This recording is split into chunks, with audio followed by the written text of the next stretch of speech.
So we were sitting there looking after my mom because we didn't have a choice. And since she's drunk and laughing and really loud, we were just kind of quiet, sitting there awkward, really uncomfortable.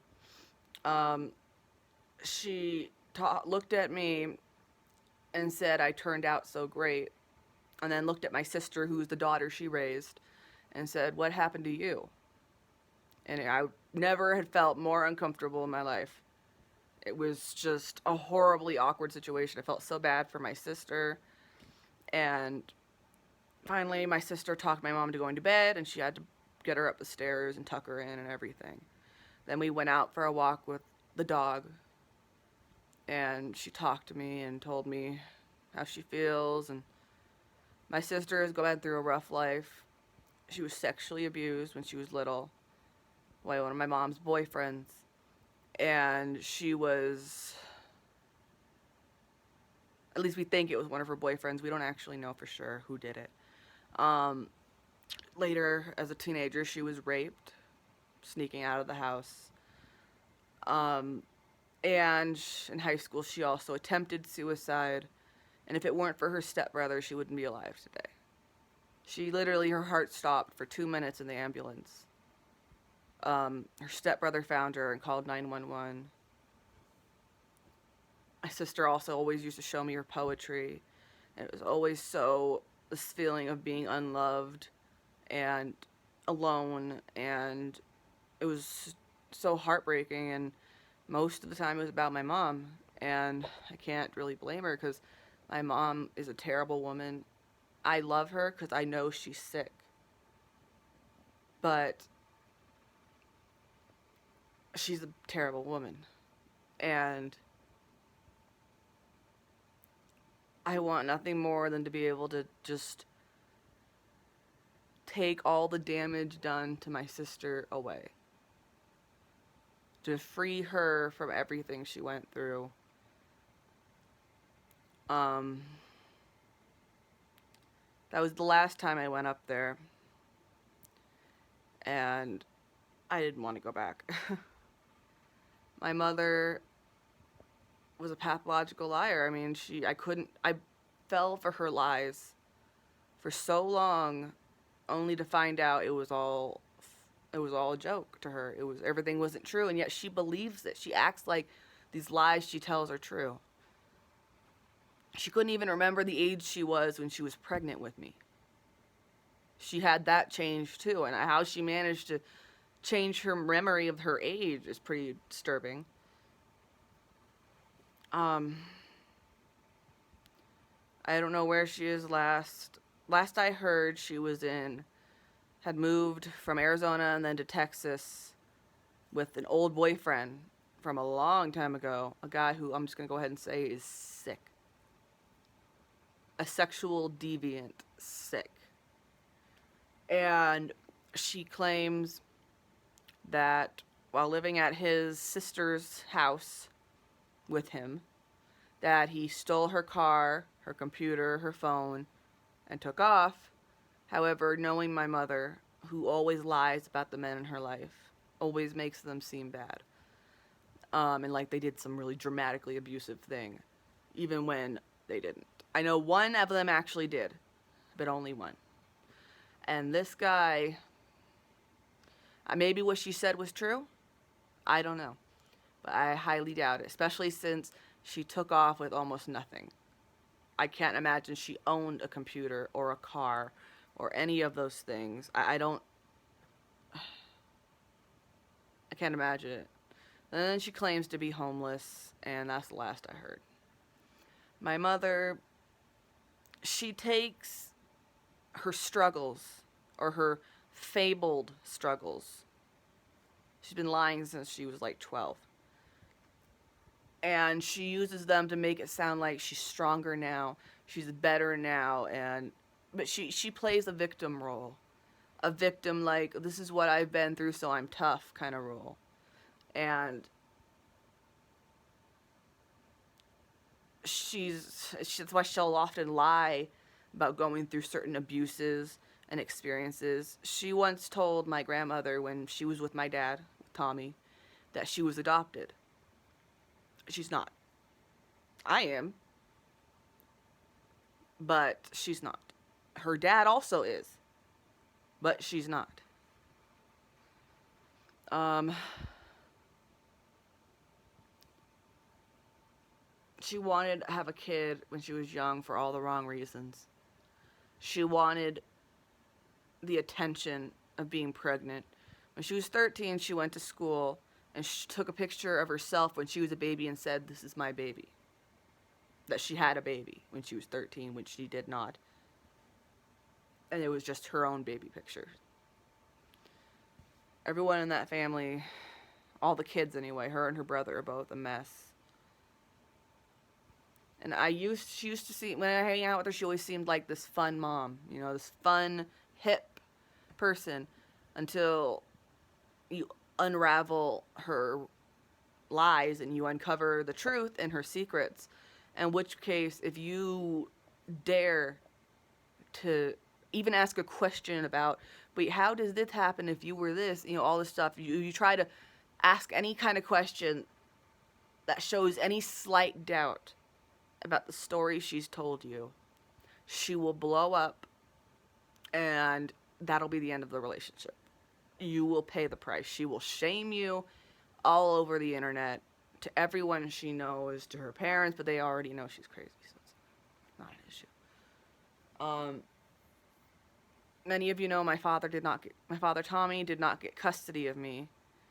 And it's really ridiculous because I actually have court papers that show my grandmother and my great-grandmother, who's dead now, stating, and they're on her side, on my mom's side, they're stating that my mom didn't take care of me, that I was neglected, always dirty, all these different things that showed signs of child neglect and even abuse, and they're like, she shouldn't be raising a kid, and yet they gave me to her instead of to Tommy. It was ridiculous. I don't know how that even makes sense to anybody, but that's what happened. And then shortly afterwards, she realized she couldn't handle being a mom. She didn't want the responsibility. And more specifically, she had fallen in love with a man who was not legally allowed around children. So she got rid of me. She didn't want to give me to my dad. She's the kind of person who wants to spite anyone. So she gave me to his aunt and uncle, my great aunt and great uncle, who are now my parents. Because they had been interested before, after I had just been born, but couldn't adopt me at that time. And then shortly after, like a year, probably less, she got knocked up with my sister. With this guy who ended up going to jail, and I'm pretty sure he's still in jail.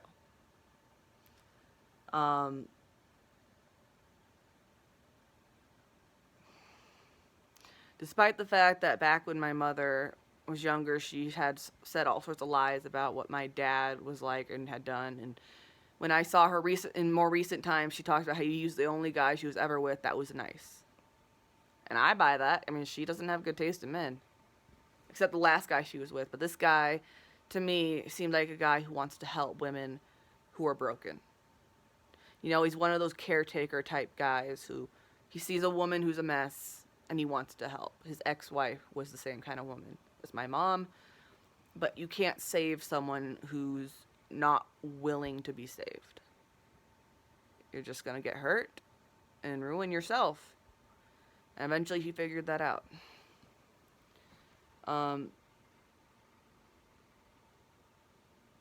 It's all a really sad story. I've been through a lot of drama with my mom.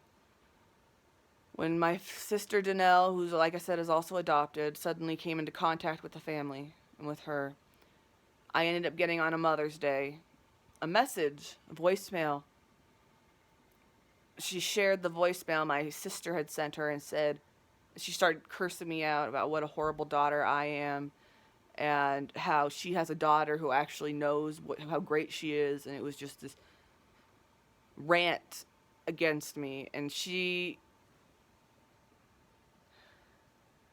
it would be random, I'd having good times in my life, right?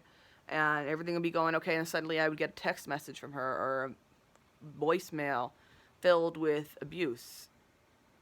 One time she sent me a message sending pictures of her with my sisters and showing how happy they were and criticizing me, trying to make me feel jealous. And I told her to not talk to me. I told her to leave me alone or I'm going to call the police. Then I blocked her number. So she used her boyfriend at the time's phone to harass me again. So I blocked her again and told my sister to tell her if she doesn't stop, I'm calling the police. I used to always want to make things work with my mom,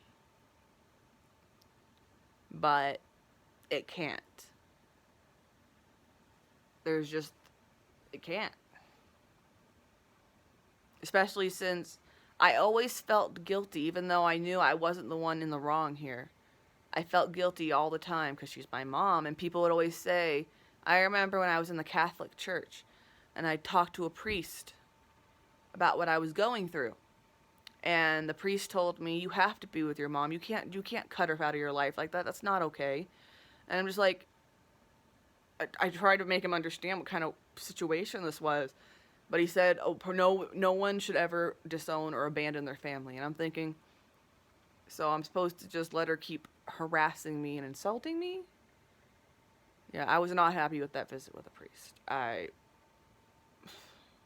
made me feel more guilty. And people always did that. They shamed me for not having a good relationship with my mother. But there was no options left.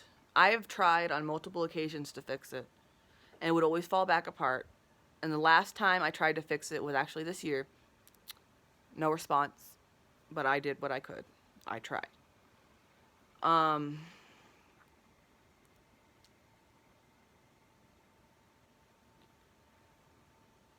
guess that's really all I gotta say.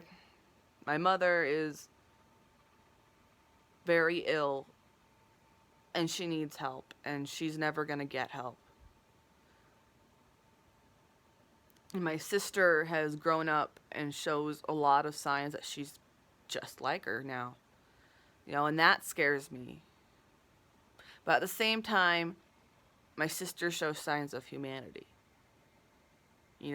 And that shows me she's not entirely like her yet. And my siblings mean everything to me. I only want what's best for them always. And my mother raising my sister was not the right decision. It was a horrible... She had abandoned my sister originally with her parents because she had gotten in trouble with meth and they were going to take her kid away. At least that's what she says. I don't know the true stories. But my sister showed signs of sexual abuse. And years later, when she was a little kid, my mom came back for her. And that was the biggest mistake that could have ever been made. Of course, I've got to say, my grandparents don't seem to be good people either. They act like they are, but they won't have anything to do with me because they know that their daughter, my mom, doesn't want them to have anything to do with me. And they fear her. They fear her enough that if she doesn't like me, they can't be around me. And that was always really hard because I always wanted to have a relationship with my family, but I couldn't.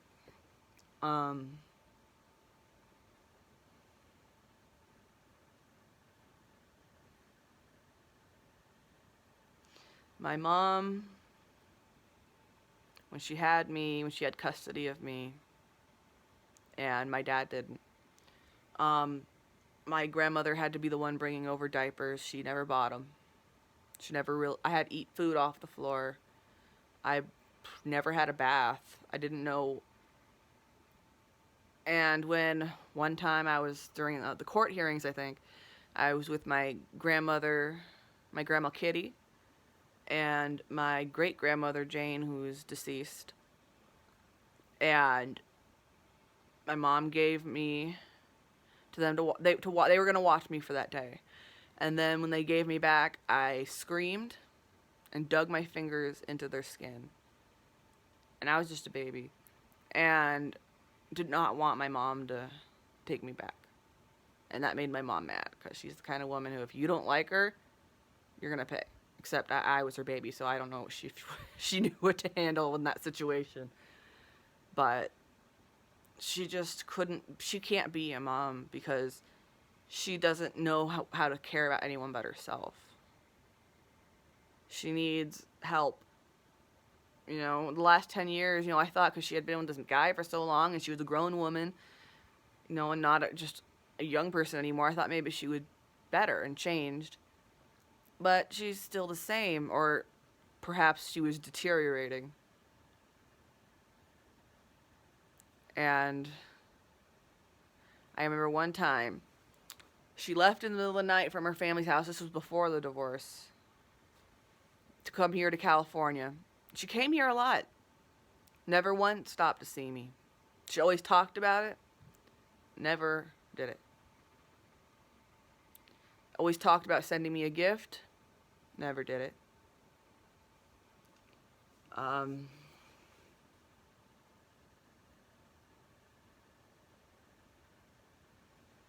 She came down here and she didn't even tell my sister or her husband or her stepson that she was leaving to go to another state. She didn't say a word. And they were upset with her. They were very worried and they were very upset. And she ranted all over Facebook. I remember her going crazy. She was like, well, I can do whatever I want. I'm a grown woman. Like, yes, you can, but you shouldn't. You at the very least need to tell your kids and your husband that you're going. You're not going next door. You're going to another state. I don't think me and my mother can ever have a relationship, as much as I would like that. I don't think there's a possibility. But I still have my dad and many other people on his side of the family. And I'll be okay.